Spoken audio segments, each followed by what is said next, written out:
ਤੇ ਦਾਨਿਸ਼ ਦੀ ਤਬੀਅਤ ਬਹੁਤ ਜ਼ਿਆਦਾ ਖਰਾਬ ਹੋਈ ਹੈ। ਕਾਲਜ ਅੱਜ ਗਿਆ ਸੀ ਤੇ ਬਹੁਤ ਜ਼ਿਆਦਾ ਤਬੀਅਤ ਖਰਾਬ ਹੈ ਸੀ ਤੇ ਉਸ ਵਿਚਾਰੇ ਦੀ ਨਾ ਲੱਤ ਨਹੀਂ ਸੀ ਹੈ। ਮੈਂ ਉੱਥੋਂ ਇੰਜ ਆਪਣੇ ਪਿੰਡ ਲੈ ਮੁੜਿਆ ਨਾ ਤੇ ਮੈਂ ਉਹ ਵੀ ਅੱਜ ਸਿੱਚਾ ਵਤਨੀ ਗਏ ਸਨ ਤਾਂ ਆਇਆ ਪਤਾ ਲੱਗਾ ਕਿ ਕੋਈ ਪਹਿਲਾਂ ਪਤਾ ਹੀ ਨਹੀਂ ਸੀ। ਤੋਂ ਪਹਿਲਾਂ ਰੋਟੀਆਂ ਫਾਤਮਾ ਨੇ ਬਣਾਈਆਂ ਨੇ ਉਹਨਾਂ ਦੀ ਅੰਮੀ ਹੋਰਾਂ ਦੀਆਂ ਤੇ ਫਿਰ ਆਪਣੀਆਂ ਬਣਾਉਣੀਆਂ ਸੀ। ਦੋ ਤਿੰਨ ਬਣਾਈਆਂ ਸੀ ਬਸ ਇਵੇਂ ਪਈਆਂ ਹੋਈਆਂ ਤੇ ਬਾਰਿਸ਼ ਬਹੁਤ ਜ਼ਿਆਦਾ ਆ ਰਹੀ ਹੈ। ਚੈੱਕ ਕਰੋ ਅੱਲਾ ਮਾफ़ करे ਨਾ ਆਵੇ ਤੇ ਜੇ ਆ ਜਾਵੇ ਤਾਂ ਚੰਗੀ ਦੂੜ ਫਿਰ ਪਟਦੀ ਹੈ। ਆਹ ਥਾਂ ਜਿਹੜਾ ਸਾਡਾ ਹੈ ਨਾ ਜਿੱਥੋਂ ਤੱਕ ਸਾਡੇ ਕਮਰੇ ਦਾ ਥਾਂ ਉਹਨਾਂ ਥਾਂ ਸਾਰਾ ਹੀ ਨਾ ਬਿਲਕੁਲ ਨੀਵਾਂ ਹੈ ਕਿਉਂਕਿ ਇੱਥੇ ਪਾਣੀ ਖਲੋ ਜਾਂਦਾ। ਬੱਦਲ ਗਜਦਾ ਹੀ ਬਹੁਤ ਜ਼ਿਆਦਾ ਪਿਆ ਬਹੁਤ ਮੌਸਮ ਖਰਾਬ ਹੈ। ਅੱਲਾ ਮਾफ़ करे बहुत ज़्यादा बारिश आ रही है। चेक करो बच्चियां साड़ियां लगियां नान ओ बेबे बह जा हुण किन्ने साल बाद तेन अमरूद लब्भे स्कूलों आके तो वर्दी नहीं अपनी लाई तू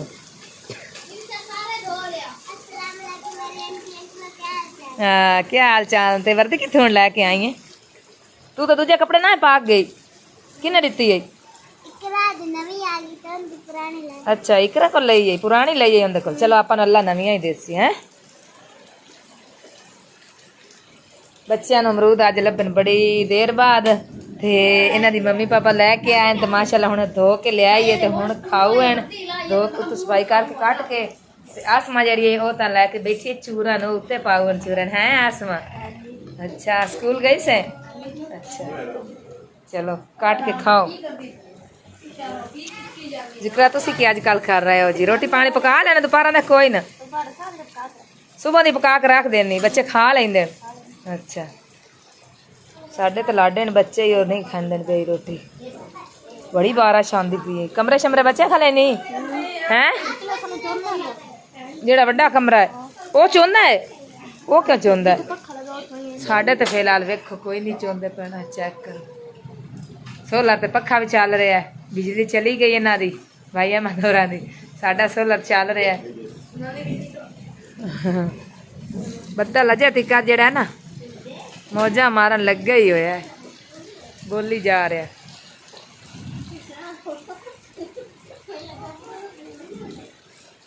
चेक करो कितनी बारिश आ रही है तंदूरी मेरी बेचारी ओ भेज गई है सारी बेचारी ने मेडा सोहना सजाया से फिर ही डाह डू दी ने मेरा हुण टाइम लगता कोई नहीं क्योंकि मैं सुबह जाना तो शामी आना धक्के खा के ते आसिया ने फिर कोई नहीं मुठा लाइया सुमेरा दीदी वो कर्मा वाली उन्हें कौन लाइया चलो कोई नहीं हुण वेली होवांगी तो फिर तंदूरी ने संभालांगी ते मैं तो फिर रोटियां पकानियां ही होंदियां इन्ना वास्ते हुण मैं हुण होंदी कोई नहीं शाम नूं जेड़ा मैं लेट आनी शाम तो पिछे फातिमा अपने चूल्हे बना लेंदी असी अपने चूल्हे बना लेंगे जे मैं घर होवां तो फिर तंदूरी बाल दी मैं ला के रोटियां दो घर में दे देनी है। कोई नहीं अल्लाह खैर सौख रखेगा इंशाअल्लाह अल्लाह पाक सब नूं तंदुरुस्तियां देवेगा। भाई जी की हाल आ चेक करो भाई जी बदल काफ़ी ज़्यादा हो गया तो बारिश फिर होने लग पई है। चेक करो हाँ जी ते मजबूरी आ लेकिन की करिए फिर मजदूरी वास्ते मसला बनता लेकिन कोई नहीं अल्लाह पाक की जिमें अल्लाह पाक की मर्जी है उदा ही अल्लाह पाक दे अगे किसी का जोर तो नहीं होंदा जो उन्हें किस्मत बरात लिखी है। आसमा रानी सब्जी बनाती है भाई हाँ जी आसमा पुत्र की बनाती पे आलू गोभी अस्सलाम वालेकुम मेरे अंकल आंटी क्या हाल चाल हाँ जी ते अली ते बेगम साहिबा गए ने लकड़ा चुगन क्योंकि सिलेंडर तो है नहीं यह वजह मौसम यानी कि मसला बनता है ज़्यादा लकड़ का या बालन का बाकी कोई नहीं अल्लाह खैर करेगा जी बिस्मिल्लाह बारिश तो रुकती नहीं पई है बारिश के विच ही पैदल गई सा बालन भी घर कोई नहीं सी ते बकरियां वास्ते डाणियां भी कोई नहीं सी ते मैं हुण डाणियां भी लैके आई हाँ ते चेक करो बालन भी थोड़ा जिहा तोड़ के बारिश के विच ही लैके आई हाँ उत्ते रख दित्तियां मैं कि चलो बकरियां उन्होंने उधर बांध दी होर तो वाह है तो उस पासे बांध दी बच्चा बेचारा गिला होया खड़ा इन्ना ठंडे ते दानिश की तबीयत बहुत ज़्यादा खराब हुई है कालज अज गया सी ते बहुत ज़्यादा तबीयत खराब है इसू ते हुण लैके बारिश दे विच चले आ भाई अमन तो है कोई नहीं तो मैं ते मेरा खामा तो घर च दानिश लगा बैठा भी उल्टी उन्होंने नहीं आ रही तो उदों सिर में दर्द बहुत ज़्यादा है तो हुण उत्थे चले आए सी अल्लाह खैर कर सी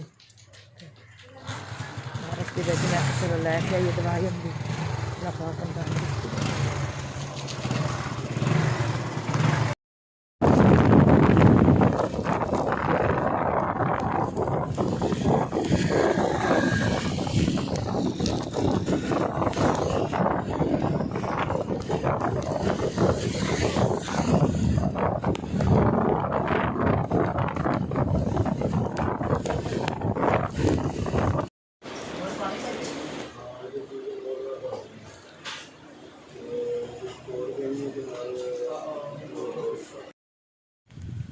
जी बिस्मिल्लाह बारिश जी है ना बहुत ज़्यादा होंगी है पई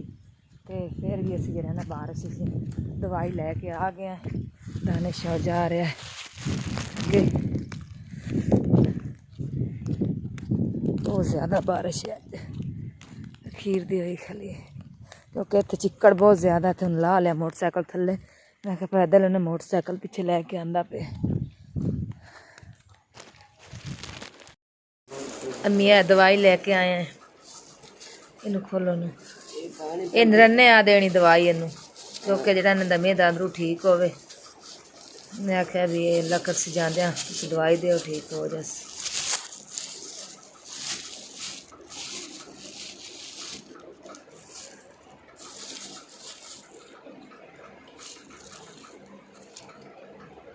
एक नंबर है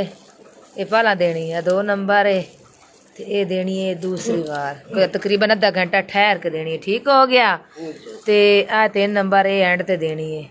भी एक एक खुराक ना भी अद्धा अद्धा घंटा ठहर के देनी है सिर्फ एक एक चम्मच ये नाल ही देना है 3 दवाइयां दे पानी लैके आ काकी छेती कर दे दवाई कोई खैर चलन होवे 2 बार राह डकया तो उल्टी शुल्टी आई नहीं सूह में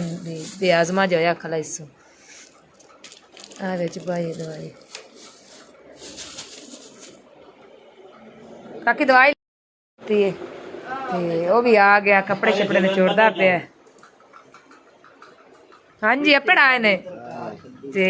कौन आई हो बाबा जेड़ा तेरे कोल खलो गया बेचारे दी लत नाल नहीं सी तां वास्ते ओनु मैं छड़ के आया मैं तो दानिश नु लेके और आगा ही आ गईयां फाड़ के मैं टरिंदा नहीं पिया हुन किते छड़ के आया ओनु घर छड़ के ओए होए अगले पिंड दा बारिश बड़ी हुंदी पई बेचारा पढ़ना उसकी में चलो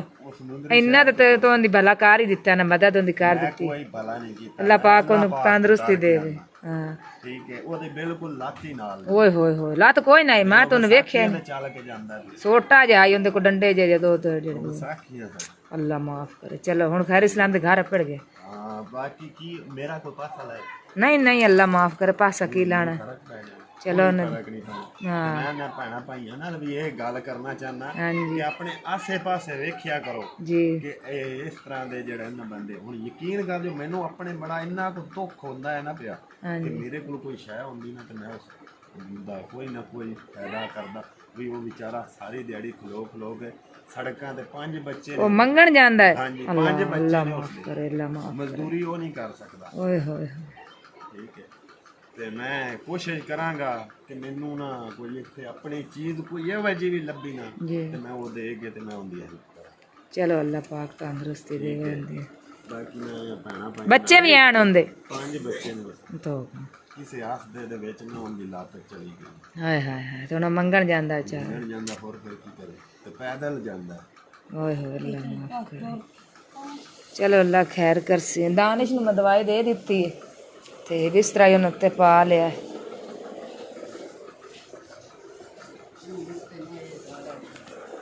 भाई जी की हाल जे ठीक हो दानिश दी दवाई लैन गए सा ते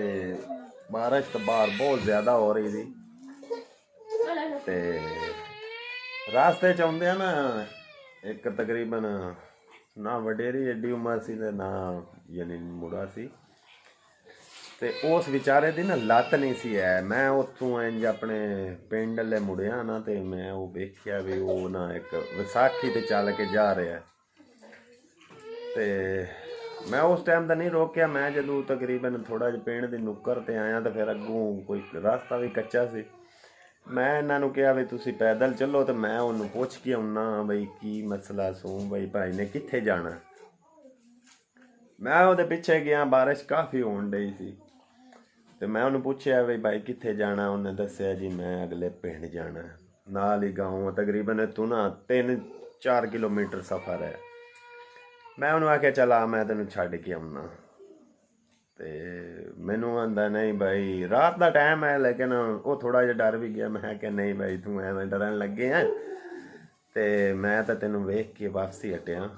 ਖੈਰ ਉਹ ਬਹਿ ਗਿਆ ਪਿੱਛੇ, ਮੈਂ ਉਹਨੂੰ ਲੈ ਕੇ ਗਿਆ ਤੇ ਮੈਂ ਉਹਨੂੰ ਪੁੱਛਿਆ ਮੈਂ ਕਿ ਭਾਈ ਇਸ ਟਾਈਮ ਕਿੱਥੋਂ ਆਉਣ ਲੱਗੇ। ਉਹਨੇ ਆਖਿਆ ਭਾਈ ਜੀ ਮੈਂ ਜਾਣਾ ਸਮੁੰਦਰੀ ਸ਼ਹਿਰ ਮੰਗਣ।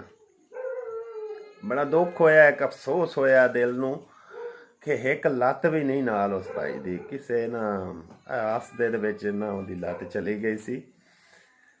ਤੇ ਇੱਕ ਲੱਤ ਵੀ ਨਾਲ ਨਹੀਂ। ਤੇ ਕਸਮ ਖੁਦਾ ਦੀ ਨਾ ਇੱਕ ਬੜਾ ਦੁੱਖ ਜਿਹਾ ਲੱਗਾ, ਬਹੁਤ ਜ਼ਿਆਦਾ ਦੁੱਖ ਲੱਗਾ। ਮਜ਼ੀਦ ਮੇਰਾ ਅਗਰ ਉਹਦੇ ਦਾ ਚੱਕਰ ਲੱਗਾ ਨਾ ਤੇ ਮੈਂ ਉਹਦੀ ਵੀਡੀਓ ਵੀ ਪਾਵਾਂਗਾ। ਬਹੁਤ ਜ਼ਿਆਦਾ ਇੱਕ ਫੀਲ ਦੁੱਖ ਹੋਇਆ। ਤੇ ਮੇਰੇ ਆਖਣ ਦਾ ਮਕਸਦ ਇਹ ਹੈ ਮੇਰੇ ਭੈਣਾਂ ਭਾਈਆਂ ਦੇ ਅੱਗੇ